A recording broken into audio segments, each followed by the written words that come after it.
ಪ್ರೀತಿಯ ಕನ್ನಡಿಗರಿಗೆ ಶರಣು ಶರಣಾರ್ಥಿ. ಸ್ನೇಹಿತರೆ, ಇವತ್ತಿನ ನಮ್ಮ ಒಂದು ಜಾಬ್ ಸರ್ಚ್ ಏನು ವಿಶೇಷ ಮಾಹಿತಿಯಪ್ಪ ಅಂತಂದರೆ, north Indian technical consultative organisation limited ಇಂದ ಅಧಿಸೂಚನೆ ಹೊರಡಿಸಲಾಗಿದೆ. ಹೌದು ಸ್ನೇಹಿತರೆ, ಇದೆಲ್ಲವೂ ಕೂಡ ಕೇಂದ್ರ ಸರ್ಕಾರದಲ್ಲಿ ಅಧೀನದಲ್ಲಿ ಕೆಲಸ ಮಾಡ್ತಕ್ಕಂಥ ಒಂದು ಸಂಸ್ಥೆ ಬಗ್ಗೆ ನಾನು ಹುದ್ದೆಗಳ ಬಗ್ಗೆ ತಗೊಂಡು ಬಂದಿದ್ದೀನಿ.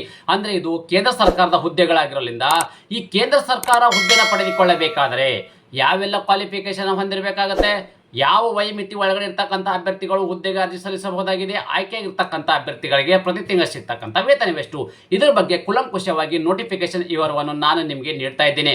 ಅದಕ್ಕಿಂತ ಮುಂಚಿತವಾಗಿ ನಮ್ಮ ಯೂಟ್ಯೂಬ್ ಚಾನಲ್ಗೆ ಮೊದಲ ಬಾರಿ ಭೇಟಿ ನೀಡಿದರೆ ಸಬ್ಸ್ಕ್ರೈಬ್ ಜೊತೆಗೆ ಬೆಲ್ ಐಕನ್ ಕ್ಲಿಕ್ ಮಾಡೋದು ಮರೆಯಬೇಡಿ. ಯಾಕಪ್ಪ ಅಂದರೆ ಪ್ರತಿನಿತ್ಯ ನಾವು ಕೇಂದ್ರ ಮತ್ತು ರಾಜ್ಯ ಸರ್ಕಾರದ ಹೊಸ ಹೊಸ ಉದ್ಯೋಗ ಮಾಹಿತಿ ಕೊಡಲಿಂದ ತಪ್ಪದೆ ನೋಟಿಫಿಕೇಶನ್ ನಿಮಗೆ ಬರಲಿದೆ. ಸ್ನೇಹಿತರೆ, ನಾವೀಗ ಹುದ್ದೆಗಳ ಬಗ್ಗೆ ಮಾಹಿತಿ ನೋಡ್ತಾ ಹೋಗೋಣ ಬನ್ನಿ. North India technical consultative organisation limited ಇಂದ ಒಂದು ಅಧಿಸೂಚನೆ ಹೊರಡಿಸಲಾಗಿದ್ದು, ಎಷ್ಟು ಹುದ್ದೆ ಕರೆದರಪ್ಪ ಅಂದರೆ ಒಟ್ಟು ಇಲ್ಲಿ 100 ಹುದ್ದೆಗಳ ಅರ್ಜಿಗಳನ್ನು ಆಹ್ವಾನಿಸಲಾಗಿದೆ. ನೋಡಿ, ಎಷ್ಟು ಹುದ್ದೆಗಳು? 100 ಹುದ್ದೆಗಳ ಅರ್ಜಿಗಳನ್ನು ಆಹ್ವಾನಿಸಲಾಗಿದೆ. ಆಯ್ಕೆಯಾಗಿರ್ತಕ್ಕಂಥ ಅಭ್ಯರ್ಥಿಗಳು ನ್ಯೂ ಡೆಲ್ಲಿಯಲ್ಲಿ ಕೆಲಸವನ್ನು ನಿರ್ವಹಿಸಬೇಕಾಗತ್ತೆ. ಮತ್ತು ಎಷ್ಟು ಹುದ್ದೆಗಳ ಅರ್ಜಿಗಳನ್ನು ಆಹ್ವಾನಿಸಲಾಗಿದೆ ಅಂದರೆ ಜೂನಿಯರ್ ಇಂಜಿನಿಯರ್ ಇರ್ತಕ್ಕಂಥ ವಿವಿಧ ಹುದ್ದೆಗಳ ಅರ್ಜಿಗಳನ್ನು ಆಹ್ವಾನಿಸಲಾಗಿದೆ. ಅದೇ ರೀತಿ ಆಯ್ಕೆಯಾಗಿರ್ತಕ್ಕಂಥ ಅಭ್ಯರ್ಥಿಗಳಿಗೆ ಪ್ರತಿ ತಿಂಗಳು ಸಿಗ್ತಕ್ಕಂಥ ವೇತನ ಎಷ್ಟು ಅಂದರೆ 55,932 ರೂಪಾಯಿ ಪ್ರತಿ ತಿಂಗಳು ಸಿಗ್ತಕ್ಕಂಥ ವೇತನವಾಗಿದೆ ಸ್ನೇಹಿತರೆ. ಅದೇ ರೀತಿ ಈ ಒಂದು ಹುದ್ದೆನ ಪಡೆದುಕೊಳ್ಳಬೇಕಾದರೆ ಯಾವೆಲ್ಲ ಒಂದು ಕ್ವಾಲಿಫಿಕೇಶನ್ ಅನ್ನ ಆಗಿರ್ತಕ್ಕಂಥ ಅಭ್ಯರ್ಥಿಗಳು ಈ ಒಂದು ಹುದ್ದೆಗೆ ಅರ್ಜಿ ಸಲ್ಲಿಸಬಹುದಪ್ಪ ಅಂತಂದ್ರೆ, ನೋಡಿ, ನೀವು ಡಿಪ್ಲೊಮಾನ ಪಾಸ್ ಆಗಿದ್ರು ಅರ್ಜಿ ಸಲ್ಲಿಸಬಹುದು. ಇಲ್ಲಪ್ಪ ಅಂದರೆ ಡಿಗ್ರಿಯಲ್ಲಿ ಅಂದರೆ ನೀವು ಇಂಜಿನಿಯರಿಂಗ್ ಅಲ್ಲಿ ಮೆಕ್ಯಾನಿಕಲ್ ಇಂಜಿನಿಯರಿಂಗ್ ಆಗಿರ್ಬೋದು, ಸಿವಿಲ್ ಇಂಜಿನಿಯರಿಂಗ್ ಆಗಿರ್ಬೋದು, ಎಲೆಕ್ಟ್ರಿಕಲ್ ಇಂಜಿನಿಯರಿಂಗ್ ಇರ್ಬೋದು. ನೋಡಿ, ಡಿಪ್ಲೊಮಾ ಅಥವಾ ಇಂಜಿನಿಯರಿಂಗ್ ಅಲ್ಲಿ ನೋಡಿ, ಡಿಪ್ಲೊಮಾ ಇನ್ ಇಂಜಿನಿಯರಿಂಗ್ ಅಲ್ಲಿ ನೀವು ಮೆಕ್ಯಾನಿಕಲ್, ಸಿವಿಲ್ ಮತ್ತು ಎಲೆಕ್ಟ್ರಿಕಲ್ ಇಂಜಿನಿಯರ್ ಅನ್ನು ಹೊಂದಿರತಕ್ಕಂಥ ಅಭ್ಯರ್ಥಿಗಳು ಈ ಒಂದು ಹುದ್ದೆಗೆ ಸಲ್ಲಿಸಬಹುದು. ಅಂದರೆ ನೀವು ಡಿಪ್ಲೊಮಾ ಪಾಸ್ ಆದರೂ ಸಾಕು, ಅಥವಾ ಬಿ.ಟೆಕ್ ಮಾಡಿರ್ತಕ್ಕಂಥ ಅಭ್ಯರ್ಥಿಗಳು ಕೂಡ ಈ ಒಂದು ಹುದ್ದೆಗೆ ಅರ್ಜಿಗಳನ್ನು ಸಲ್ಲಿಸಬಹುದಾಗಿದೆ. ಅದೇ ರೀತಿ ಈ ಒಂದು ಹುದ್ದೆಗೆ ಅರ್ಜಿ ಸಲ್ಲಿಸಬೇಕಾದ್ರೆ ಯಾವ ಒಂದು ವಯೋಮಿತಿ ಒಳಗಡೆ ಇರ್ತಕ್ಕಂಥ ಅಭ್ಯರ್ಥಿಗಳು ಈ ಒಂದು ಹುದ್ದೆಗೆ ಅರ್ಜಿ ಸಲ್ಲಿಸುವ ಅಂದರೆ ಮಿನಿಮಮ್ 18 ವರ್ಷ ಇರಬೇಕು, ಮ್ಯಾಕ್ಸಿಮಮ್ 30 ವರ್ಷ, 18ರಿಂದ 30 ವರ್ಷ ಒಳಗಡೆ ಇರ್ತಕ್ಕಂಥ ಅಭ್ಯರ್ಥಿಗಳು ಈ ಒಂದು ಹುದ್ದೆಗೆ ಅರ್ಜಿಗಳನ್ನು ಸಲ್ಲಿಸಬಹುದಾಗಿದೆ.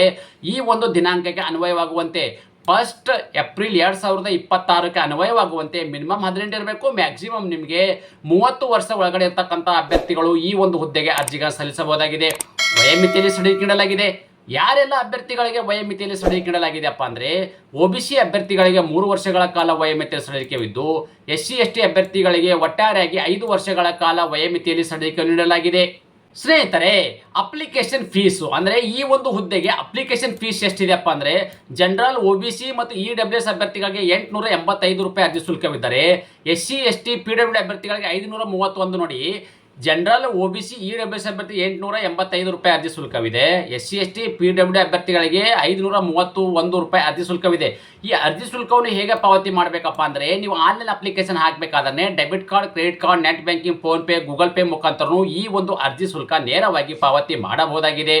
ಅದೇ ರೀತಿ ಸೆಲೆಕ್ಷನ್ ಪ್ರೊಸೆಸ್ ಅಂದರೆ ಆಯ್ಕೆಯ ಪ್ರಕ್ರಿಯೆಯನ್ನು ಹೇಗೆ ಮಾಡ್ತಾರೆ, ನಿಮಗೆ ಮೊದಲನೇದಾಗಿ ಏನು ಮಾಡ್ತಾರೆ, ಕಂಪ್ಯೂಟರ್ ಬೇಸ್ಡ್ ಟೆಸ್ಟ್ ಅಂದರೆ ಕಂಪ್ಯೂಟರ್ ಆಧಾರಿತ ಎಕ್ಸಾಮ್ ನಡೆಸ್ತಾರೆ.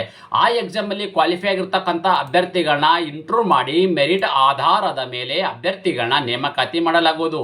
ಸ್ನೇಹಿತರೆ, ಹಾಗಾದರೆ ಈ ಒಂದು ಹುದ್ದೆಗಳನ್ನ ಹೇಗೆ ಅರ್ಜಿಗಳನ್ನು ಸಲ್ಲಿಸಬೇಕು ಅಪ್ಪ ಅಂತಂದರೆ, ಈ ಒಂದು ಹುದ್ದೆಗೆ ನೀವು ಆನ್ಲೈನ್ ಮೂಲಕವೇ ಅರ್ಜಿಗಳನ್ನು ಸಲ್ಲಿಸಬೇಕು.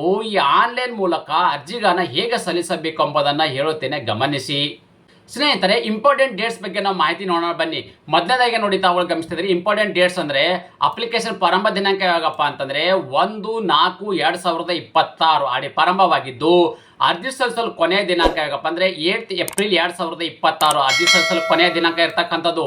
ಅದೇ ರೀತಿ ಕಂಪ್ಯೂಟರ್ ಟೆಸ್ಟ್ ಇರ್ತಕ್ಕಂಥದ್ದು ನಿಮಗೆ 12 ಏಪ್ರಿಲ್ 2026ಕ್ಕೆ ನಿಮಗೆ ಇದೇ ತಿಂಗಳು 12 ಏಪ್ರಿಲ್ 2026ಕ್ಕೆ ಎಕ್ಸಾಮ್ ಕೂಡ ನಡೆಯಲಿದೆ. ನಿಮಗೆ ಫುಲ್ ನೋಟಿಫಿಕೇಶನ್ ವಿವರವನ್ನು ಆಡಿ ಮಾಹಿತಿ ಕೊಟ್ಟಿದ್ದೇನೆ. ಆನ್ಲೈನ್ ಮೂಲಕ ಅರ್ಜಿ ಸಲ್ಲಿಸಬೇಕಾದರೆ ಅಫಿಷಿಯಲ್ ಏನು ವೆಬ್ಸೈಟ್ ಇದೆ, ಈ ಒಂದು ವೆಬ್ಸೈಟು ನಿಮಗೆ ತುಂಬಾ ಅನುಕೂಲಕರವಾಗಲಿ ಅಂತ ನನ್ನ ಯೂಟ್ಯೂಬ್ ಚಾನಲಲ್ಲಿ ಒಂದು ಲಿಂಕನ್ನು ನೀಡಿದ್ದೇನೆ. ಅಫಿಷಿಯಲ್ ವೆಬ್ಸೈಟ್ ಲಿಂಕ್ ನೀಡಿದ್ದೇನೆ. ಆ ಲಿಂಕ್ ಮೇಲೆ ನೀವು ಹಿಂಗೆ ಕ್ಲಿಕ್ ಹೇರ್ ಮೇಲೆ ಮಾಡಿದಾಗ ಏನಾಗುತ್ತಪ್ಪ ಅಂದರೆ ಡೈರೆಕ್ಟಾಗಿ ನಿಮಗೆ ಈ ಥರದ ಒಂದು ಅಪ್ಲಿಕೇಶನ್ ಡೈರೆಕ್ಟಾಗಿ ಓಪನ್ ಆಗುತ್ತೆ. ಬೇಸಿಕ್ ಇರ್ತಕ್ಕಂಥ ಇನ್ಫಾರ್ಮೇಷನ್ ಫಿಲ್ ಮಾಡಿ ಆನ್ಲೈನ್ ಮೂಲಕ ಅರ್ಜಿಗಳನ್ನು ಸಲ್ಲಿಸಬಹುದಾಗಿದೆ. ನಾನು ಕೊಟ್ಟಿರ್ತಕ್ಕಂಥ ಉದ್ಯೋಗ ಮಾಹಿತಿ ನೀವು ಇಷ್ಟಪಡ್ತೀರಿ ಎಂದು ಭಾವಿಸುತ್ತೇನೆ. ಈ ಉದ್ಯೋಗ ಮಾಹಿತಿ ನಿಮಗೆ ಇಷ್ಟವಾದರೆ ನಿಮ್ಮ ಫ್ಯಾಮಿಲಿಗೂ ಫ್ರೆಂಡ್ಸ್ಗೂ ಶೇರ್ ಮಾಡೋದನ್ನು ಮರೆಯದಿರಿ. ಧನ್ಯವಾದ.